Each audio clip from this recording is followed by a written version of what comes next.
What's up, Internet? My name's Nerdy. And I'm Clever's. And this is our spoiler chat for the final episode of Moon Knight. Because we get nerdy nightly. And we thought we'd share it with you. I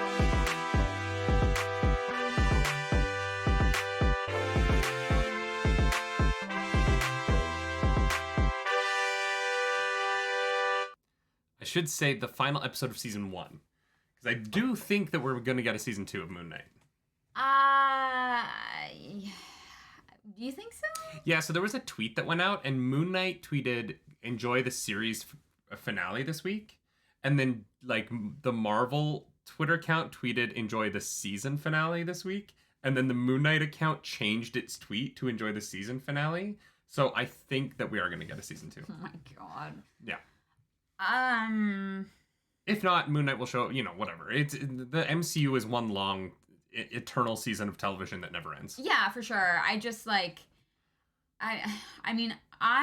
don't really go around, Twitter trying to see what people's opinions are on things. I don't actively look for it. It's just kind of, what I notice on my feed. Mm-hmm. And, I have noticed that the Moon Knight reactions have been kind of mixed.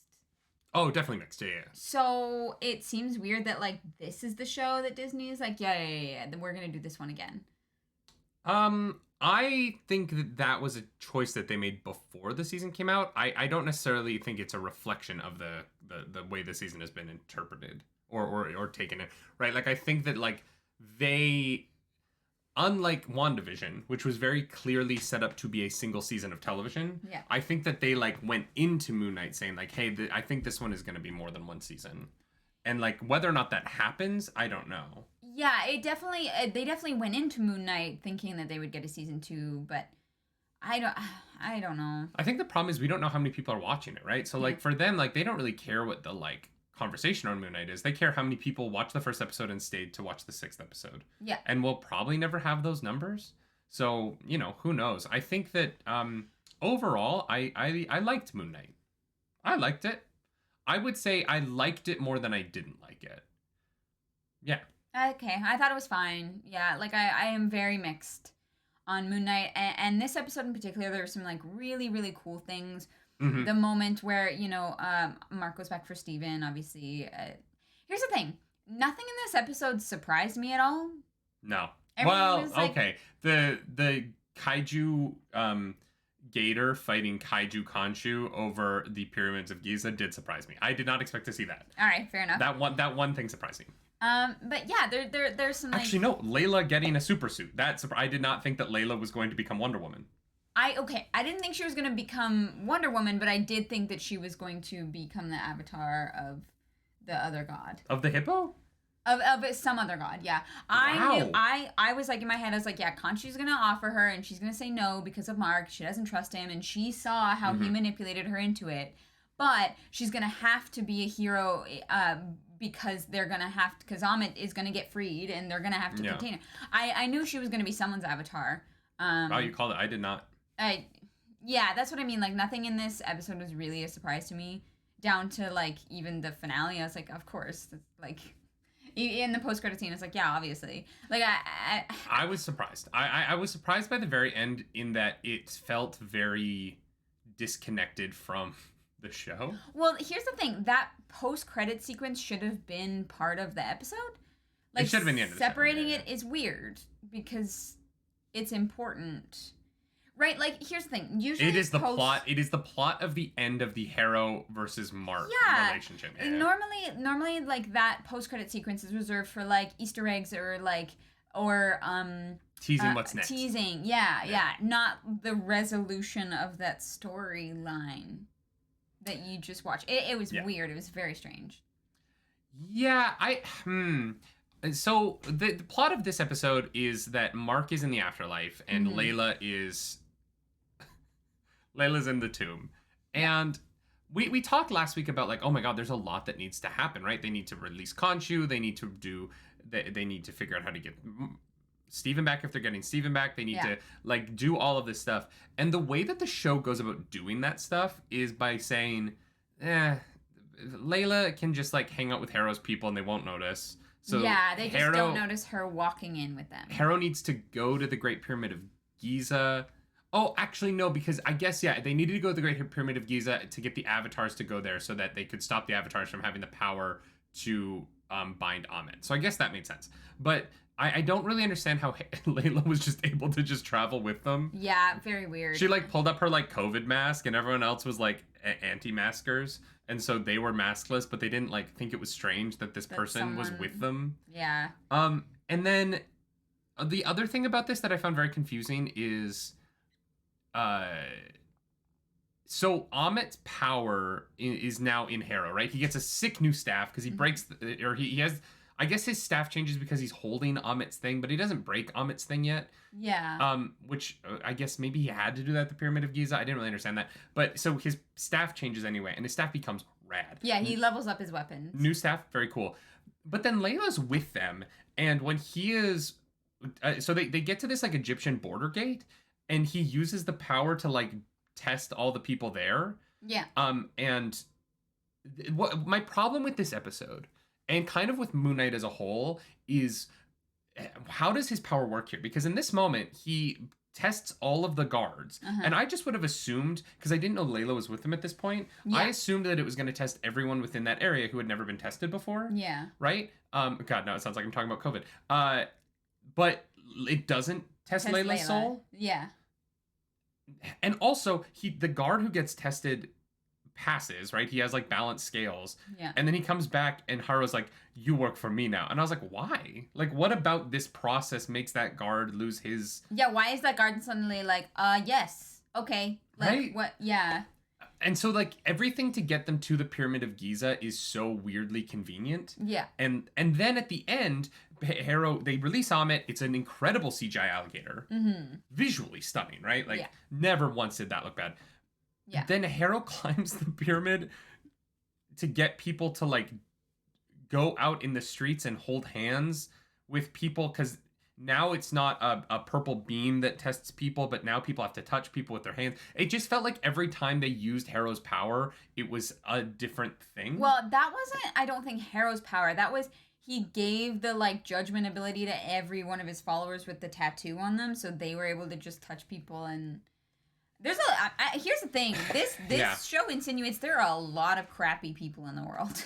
It also insinuates that Harrow has a global cult that is just everywhere. Yeah, they busy. that are just, like, the number of people coming from, like, it would have made more sense to me if the purple things flying up into Amit, like, started in one part of Cairo and then, like, moved as a mob that his cult was together. But everyone is coming from a different place. And I was like, how? It's so widespread, it makes no sense.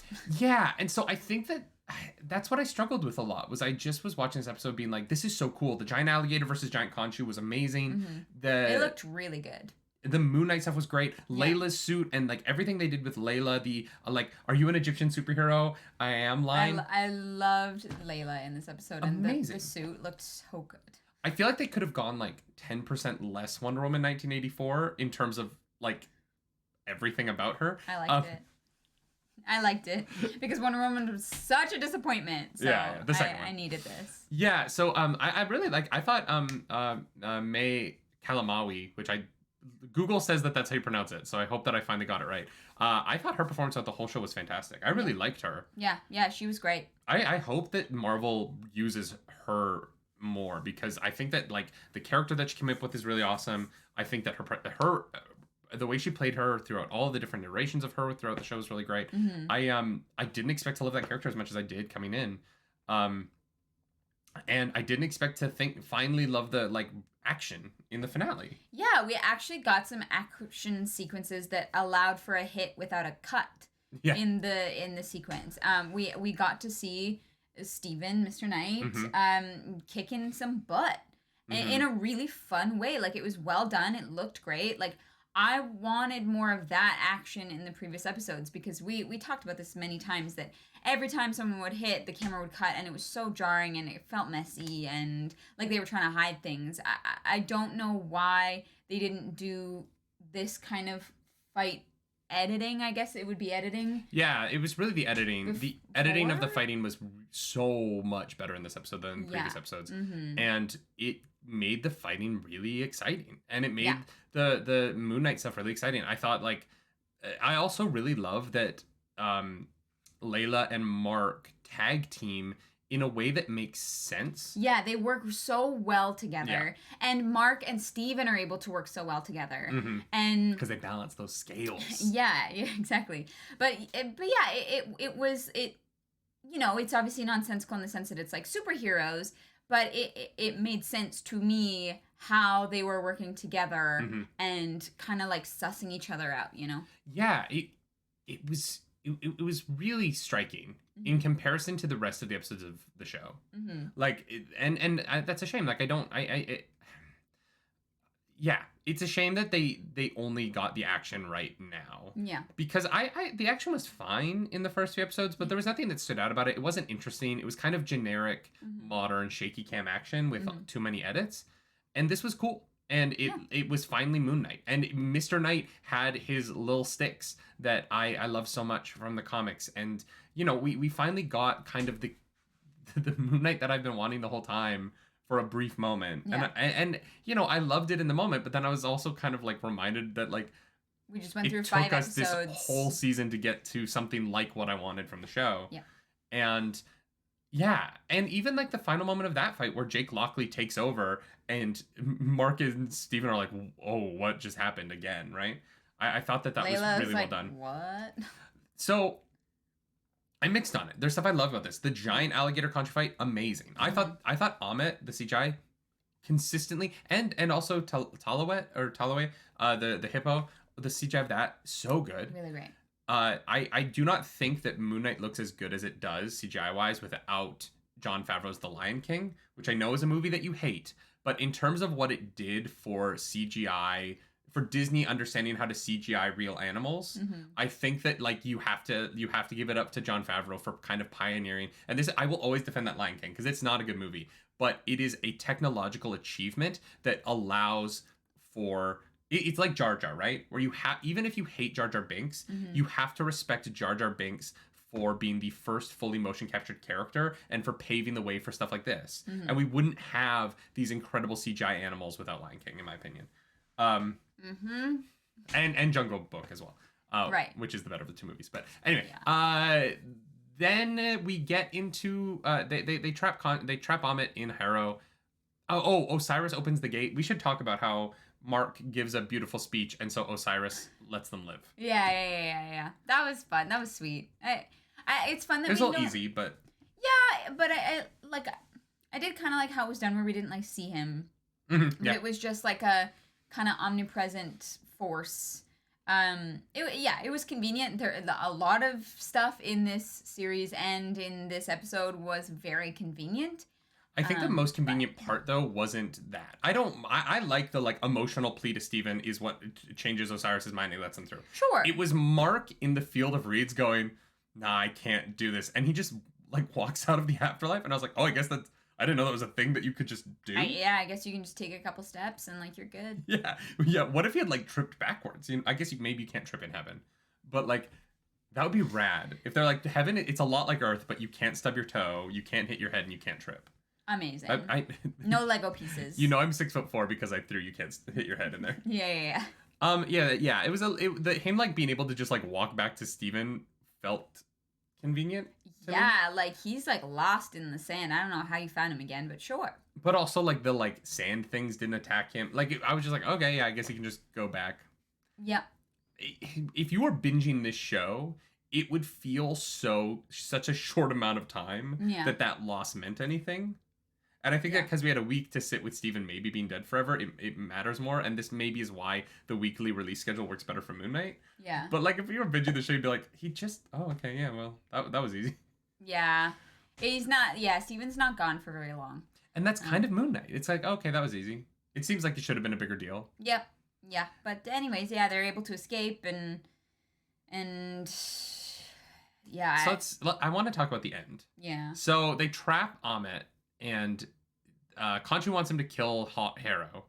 And he's like, Mark is like, no, you do it if you want to do it. Mm-hmm. Release me. And Khonshu agrees. And then You release us both. we cut to the afterlife. What? so so then at that point we cut to Steven and Mark, or Steven and Jake and Mark in the the medical hospital. facility Yeah. with Harrow, which in the previous episode we established was the afterlife. Is it? Yeah, it's where Mark, that hospital is where Mark where they found goes when he dies. Yeah. So we're there for a scene. So we go back there for some reason. Which I think is a dream. That because then the next he just takes a quick power nap. No, because the next thing is he wakes up right in his bed in London again. Oh, okay. So I think that the medical institution there is a dream. Okay. Right? That's the only thing that really makes sense to me. He basically, like, Harrow's feet are bleeding because he puts glass in his shoes. And... Oh, right. I forgot about that. Yeah. So then Mark wakes up in basically the opening scene from the show. Mm-hmm. And at this point, Layla's not with him. And at this point, I'm like, what was the point of all of this? Yeah, well... Why is he still tying himself up? Because he knows... I guess it's because they're scared of Jake, but, like... Yeah, he's had 2 episodes that we know of that he doesn't remember, right? Yeah. Yeah. But here's the problem.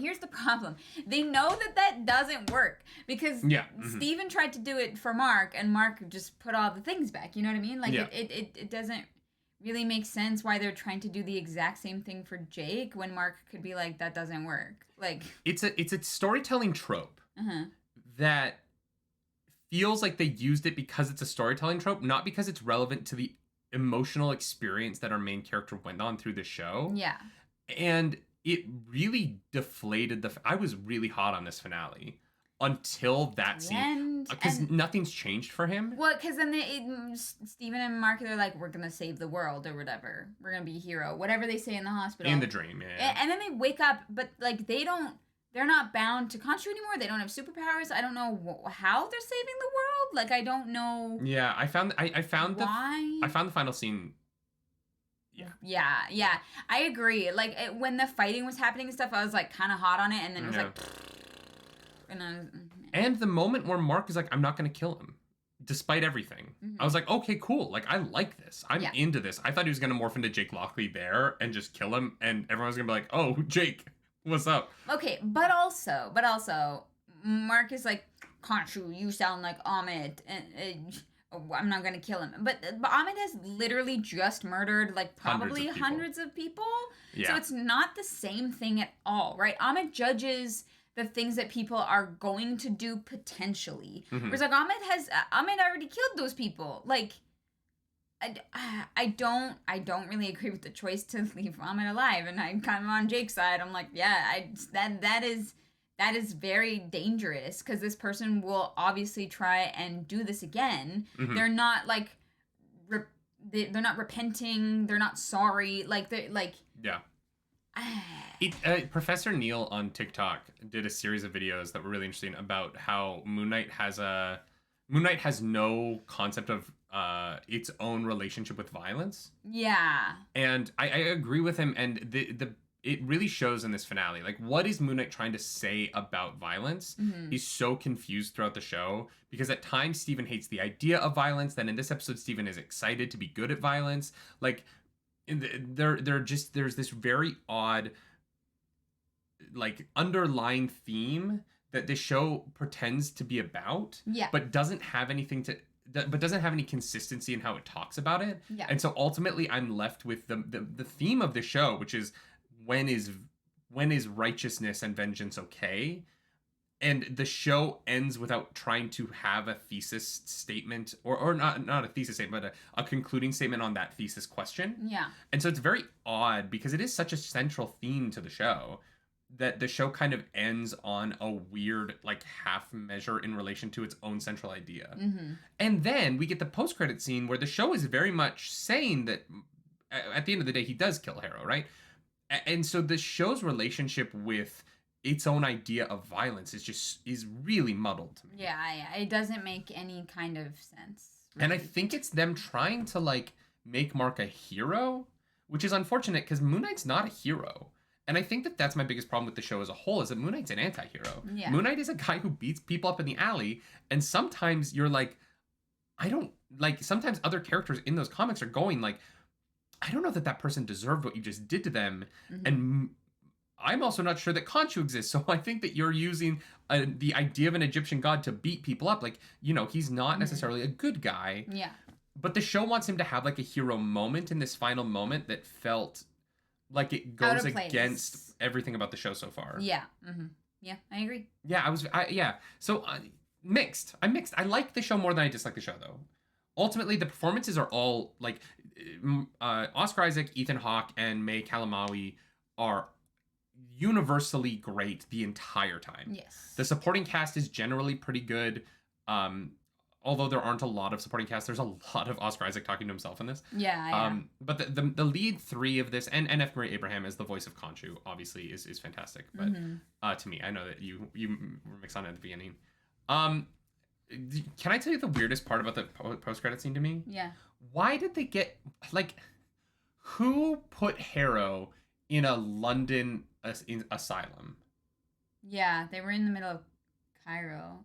Like, why is he in London? No idea. Maybe that's where his, like, insurance is. Like, in Cairo, he, like, someone took him to the hospital, and they were like, okay, let's find your ID. So they, like, extradited him home? Maybe. Yeah, because I was confused, because I was like, Harrow isn't...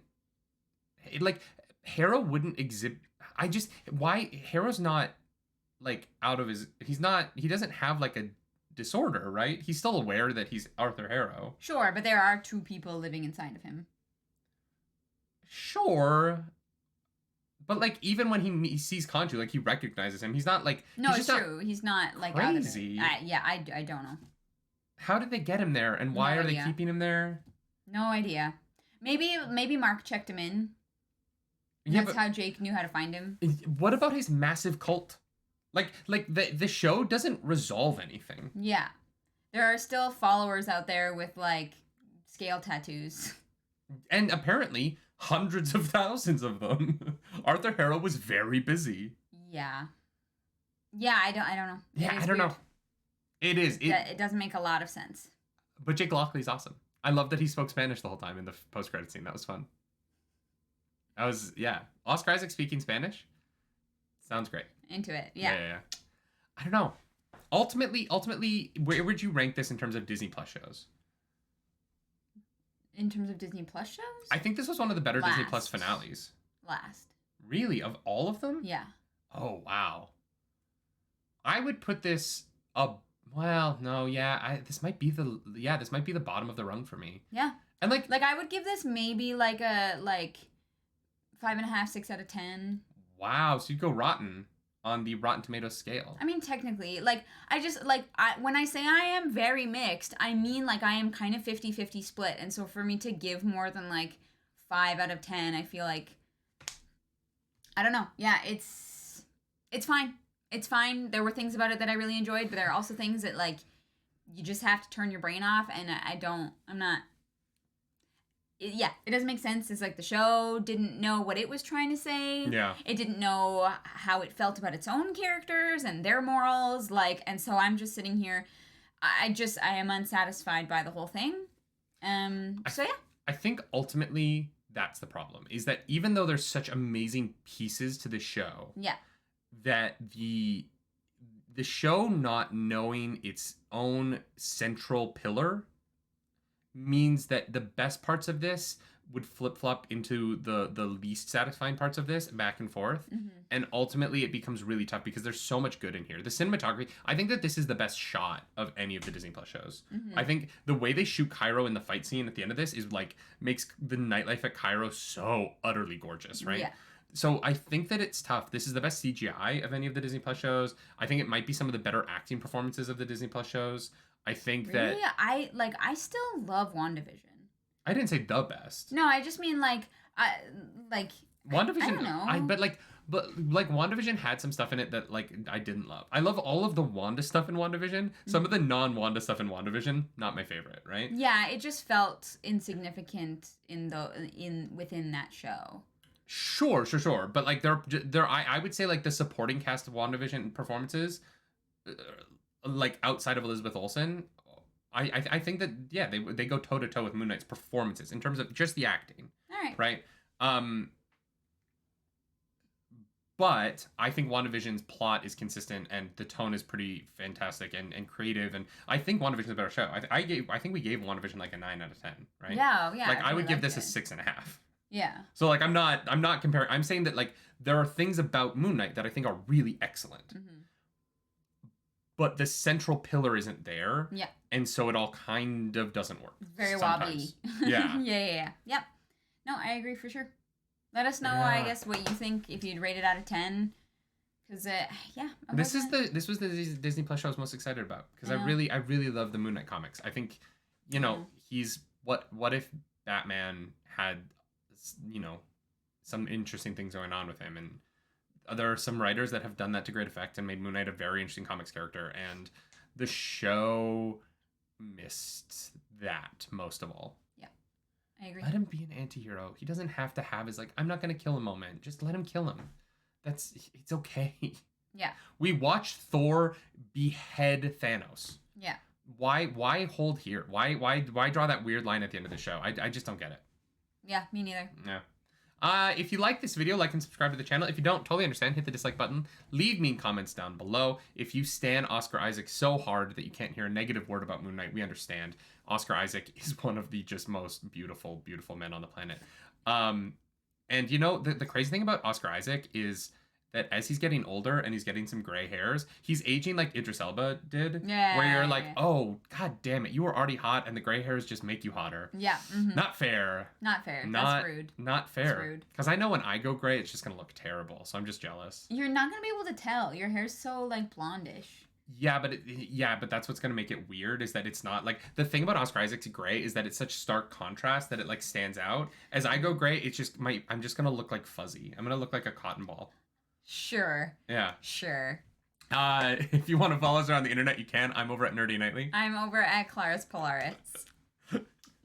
Okay. Final question: if there was a fictional god in any version of gods, not fictional. If there are any gods, I don't want to say fictional because I don't want to offend anyone. Who would you be the avatar of? I don't want to offend anyone. Well, I said fictional gods, but I'm talking about like real gods, kind of. But like, if you could be the avatar of any god from anything, who would you be the avatar of?